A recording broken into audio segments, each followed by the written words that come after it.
जमीन पर जंग होने की वजह से जमीन पूरी तरह तबाह हो गई थी। इसलिए कुछ लोगों को चांद पर भेजा गया ताकि वहाँ पर जाकर वो लोग बाकी के इंसानों के लिए कॉलोनीज बना सके। और जब ये सारा काम हो गया, जिसके बाद इंसान जमीन को छोड़कर चांद पर जाकर रहने लगे। लेकिन चांद पर रहना इतना आसान नहीं था, क्योंकि वहाँ पर मेटियोर का तूफान आया करता था। तो इसीलिए इन्हें ये सारे फैसले बदलने पड़े। जिसके बाद इंसान ने चांद पर माइनिंग करना शुरू किया ताकि वो चांद पर जिंदगी गुजारने के आसान हल ढूंढ सके। तो बहुत से लोगों को माइनिंग के लिए रखा गया, जिन्हें माइनर्स कहा गया। और साथ ही ये असूल भी बनाया गया कि ये माइनर अपनी फैमिली के साथ ही चांद पर रहेंगे। अब हमें माइनर्स के बच्चे दिखाए जाते हैं जो कि इसी जगह यानी कि चांद पर पैदा हुए थे। वो सभी मिलकर स्पेस रोवर यानी कि जो गाड़ी चांद पर चल सकती थी उसे चुराने की कोशिश कर रहे थे। तभी वहाँ पर कोई आता है जिससे डरकर सभी छुप गए थे। इन्हीं में एक बच्चा जिसका नाम कैलिब होता है, उसके हाथ में एक कैप्सूल था। उसके डैड भी एक माइनर थे जो कि काम करने के दौरान मारे गए। कैलिब को 3 दिन बाद ओमेगा पर भेजने का फैसला किया जाता है, जहाँ पर उसे किसी दूसरी फैमिली को गोद दे दिया जाएगा, जहाँ पर जिंदगी हर तरह से खुशहाल है। लोग बहुत मजे से जिंदगी गुजारते हैं। यहीं पर हमें ये बताया जाता है कि चांद पर से ओमेगा पर जाने के लिए तकरीबन 75 साल लगते हैं, जिसके दौरान सफर करने वाला इंसान क्रायो स्लीप एक चैम्बर में रहता है, जिससे उस इंसान की उम्र नहीं बढ़ती। जब वो चांद से ओमेगा पर पहुँचता है तो वो उतने ही साल का होता है। कैलिब इस बात को जानता था,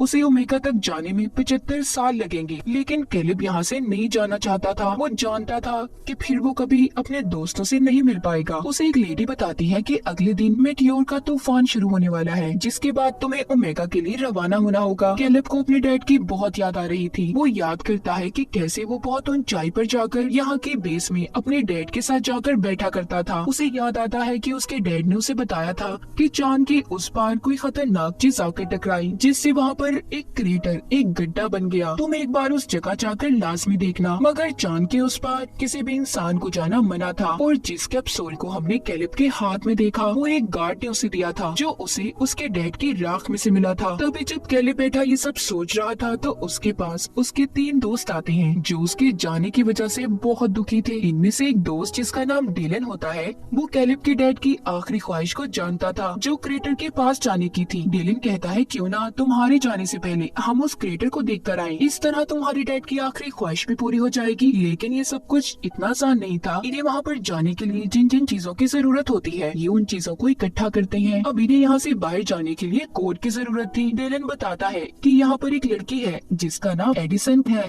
एडिसन कुछ दिन पहले जमीन से चांद पर शिफ्ट हुई थी। उसका कोई दोस्त भी नहीं था, वो एक साइंटिस्ट की बेटी थी। तो डेलन कहता है क्या पता उसको कोड के बारे में पता हो। जब वो एडिसन से बात करने जाता है तो वो उससे कोई बात नहीं करती और वहाँ से चली जाती है। ये देखकर डेलन उसके पीछे जाता है और उसे अब सारी बात के बारे में बताता है। वो कहता है मैं शुरू से ही तुमसे दोस्ती करना चाहता था, चाहे सब लोग तुम्हें अजीब समझते हो। एडिसन सब सुनकर कहती है ठीक है, मैं तुम लोगों की मदद करने के लिए तैयार हूँ, पर तुम्हारे इस मिशन में मैं भी तुम्हारे साथ जाऊंगी। डेलन उसकी बात सुनकर उसे अपने साथ ले जाने के लिए तैयार हो जाता है। सभी बच्चे रोवर स्पेस के पास पहुंच गए हैं। वो सभी उसे चुरा रहे थे। कैलिब उसके अलार्म की तार को पहले ही खींच देता है ताकि उसका अलार्म ना बज पाए। फिर वो एडिसन का बताया हुआ कोड डालता है, जिससे कि दरवाजा खुल गया था। ये सभी अब जाने के लिए तैयार थे। रोवर को चलाने की जिम्मेदारी डेलन पर थी, क्योंकि इन सब में से वो ही ड्राइविंग जानता था। ये सब वहाँ से निकल जाते हैं। इन्होंने पहली बार चांद की सतह को देखा था। सभी बहुत खुश थे, मगर इन लोगों को मेटियोर के तूफान के आने से पहले वापिस आना था, क्योंकि जब मेटियोर की बारिश होती है तो बेस में लॉकडाउन कर दिया जाता था। सफर के दौरान सभी अपने बारे में बताने लगते हैं। कैलिब बताता है कि मेरे डैड ने मुझे बताया था कि कैसे लोगों को चांद पर भेजा गया और फिर उनसे माइनिंग करवाई गई।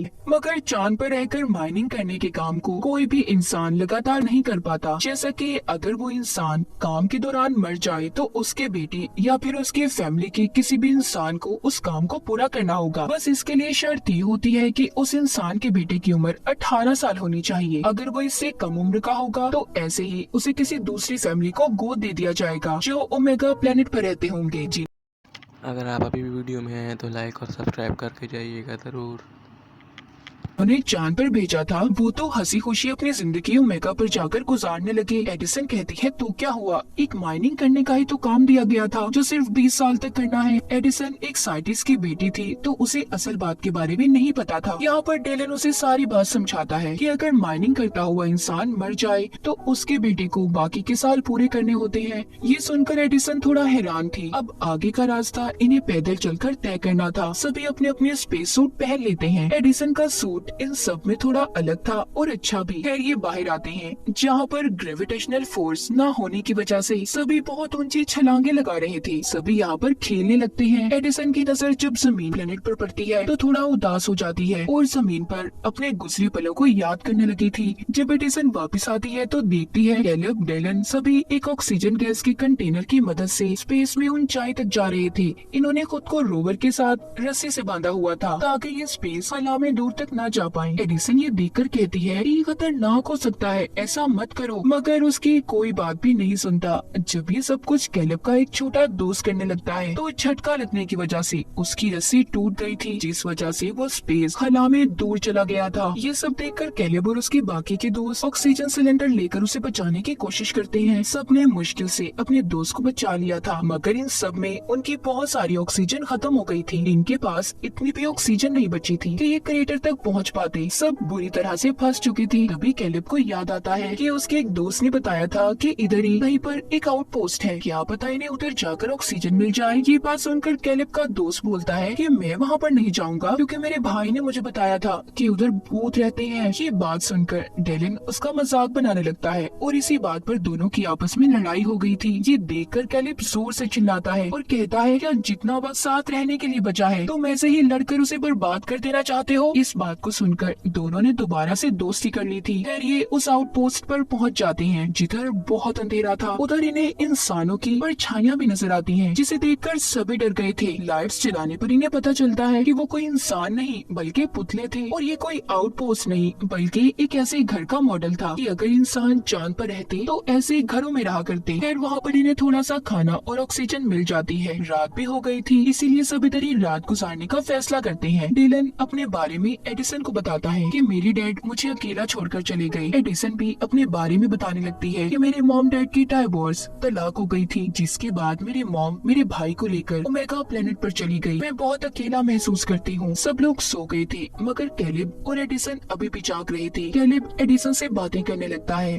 वो कहता है कि मेरे डैड की मौत के बाद मुझे मेरे दोस्त डेलन ने सहारा दिया, वो ही मेरा सब कुछ है। मैं ओमेगा पर चला जाऊंगा, डेलन बिल्कुल अकेला रह जाएगा, तो इसलिए मेरे जाने के बाद हमेशा उसके साथ रहना। मुझसे वादा करो एडिसन। उसने भी कैलेब से वादा कर लिया था। जब सुबह होती है तो ये लोग दोबारा से अपना सफर शुरू करते हैं, मगर अब इनकी रोवर की बैटरी खत्म हो गई थी।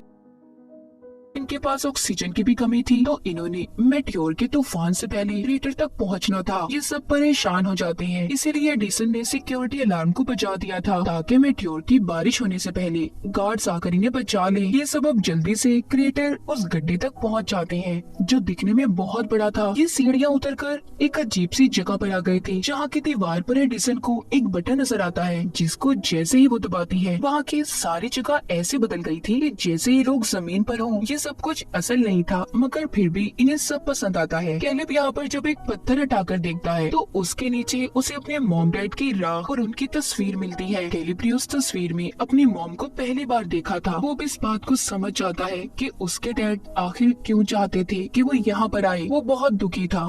डिलन उसे कहता है कि अपनी जिंदगी के इस हसीन चांस को क्यों गंवा रहे हो। यहाँ पर हर इंसान ये चाहता है कि वो माइनिंग के 20 साल पूरा करने के बाद ओमेगा पर जाएगा और वो बहुत कम लोग होते हैं। तुम्हारे डैड ने भी तो इसीलिए अपनी जान दे दी। यहाँ पर उसे ये बात पता चलती है कि उसके डैड ने जानबूझकर अपनी जान ली थी ताकि कैलेब को ओमेगा पर भेज दिया जाए, वो एक अच्छी जिंदगी गुजार सके जिसके बारे में कैलेब के अलावा सब जानते थे। डिलन कहता है कि अपने डैड के गिफ्ट को रहने से इनकार मत करो। उन्होंने अपनी जिंदगी देकर देकर तुम्हें ये तोहफा दिया है। तभी इनकी बातों के दौरान एक दोस्त की तबीयत खराब हो जाती है। ये सभी अब जल्दी से उसे लेकर अपनी रोवर तक पहुंचने की कोशिश करते हैं, मगर तभी मेटियोर का तूफान शुरू हो गया था। सभी खुद को बचाने की कोशिश कर रहे थे। एडिसन भी खुद को बचाते हुए इनसे अलग हो जाती है। वो जब किसी को नजर नहीं आती तो कैलेब और डेलन उसे बचाने जाते हैं। एडिसन के हेलमेट में दरार आ गई थी, इसीलिए वो बेहोश हो जाती है। कैलेब और डेलन एडिसन को बचाकर वापस ले आते हैं, मगर इसी बीच डेलन भी गिर जाता है, लेकिन उसे कैलेब ने बचा लिया था। सभी रोवर के अंदर आ जाती हैं, जिसकी खिड़कियां भी मेटियोर के तूफान की वजह से टूट गई थी। इनके पास ऑक्सीजन भी कम थी, तो इसीलिए ये जिंदा अब नहीं रह सकते थे। सभी उसी रोवर में बैठकर अपनी मौत का इंतजार करने लगते हैं। सब समझ गए थे कि अब वो नहीं बच पाएंगे, मगर इन्हें इस बात की खुशी थी कि सभी साथ मरेंगे, जिसके बाद सभी बेहोश हो गए थे। इस हादसे के बाद हमें कहानी कुछ वक्त आगे की दिखाई जाती है। हमें कैलेब दिखाया जाता है जो ओमेगा पर पहुंच चुका है, मतलब उस हादसे को 75 साल हो चुके थे। कैलेब क्रायो स्लीप में था, मगर अब वो जाग जाता है। चांद पर से ओमेगा पर जाने के लिए तकरीबन 75 साल लगते हैं, जिसके दौरान सफर करने वाला इंसान क्रायो स्लीप एक चैम्बर में रहता है, जिससे उस इंसान की उम्र नहीं बढ़ती। जब वो चांद से ओमेगा पर पहुंचता है तो वो उतने ही साल का होता है। उसे अपने दोस्तों के बारे में जानना था। तभी एक नर्स आकर उसे एक ऑडियो डिवाइस देती है, जिसमें उसके दोस्तों के मैसेजेस रिकॉर्ड थे। उसे पता चलता है कि उस दिन इन सभी को बचा लिया गया था। उसके दोस्त अपनी आधी से ज्यादा जिंदगी गुजार चुके हैं। जैसा कि एक दोस्त ने अपनी बेसबॉल टीम शुरू की और दूसरा दोस्त एडमिनिस्ट्रेटर बन गया, तो बाकी वादे के मुताबिक एडिसन ने डेलन से शादी कर ली थी। अपने दोस्तों की जिंदगी के बारे में जानकर, उनकी बढ़ती उम्र की आवाज को सुनकर कैलेब बहुत खुश होता है, मगर अभी भी उसे इस बात का दुख था कि वो अपने दोस्तों के साथ अपनी जिंदगी नहीं गुजार सका। ओमेगा प्लेनेट पर एक फैमिली ने कैलेब को गोद ले लिया था। वो इस माहौल में घुल मिल जाता है। वो यहाँ पर एडिसन के भाई को भी ढूंढता है, जिसके बारे में एडिसन ने बताया था कि वो उसके मॉम के साथ ओमेगा पर रहता है। कैलेब एडिसन के भाई को उसकी बहन के अच्छे कामों के बारे में बताता है, जिसने चांद पर माइनिंग जैसे असूलों के खिलाफ काम करके उन्हें खत्म करवा दिया था। और इसी के साथ इस फिल्म की कहानी भी यहीं पर खत्म हो जाती है।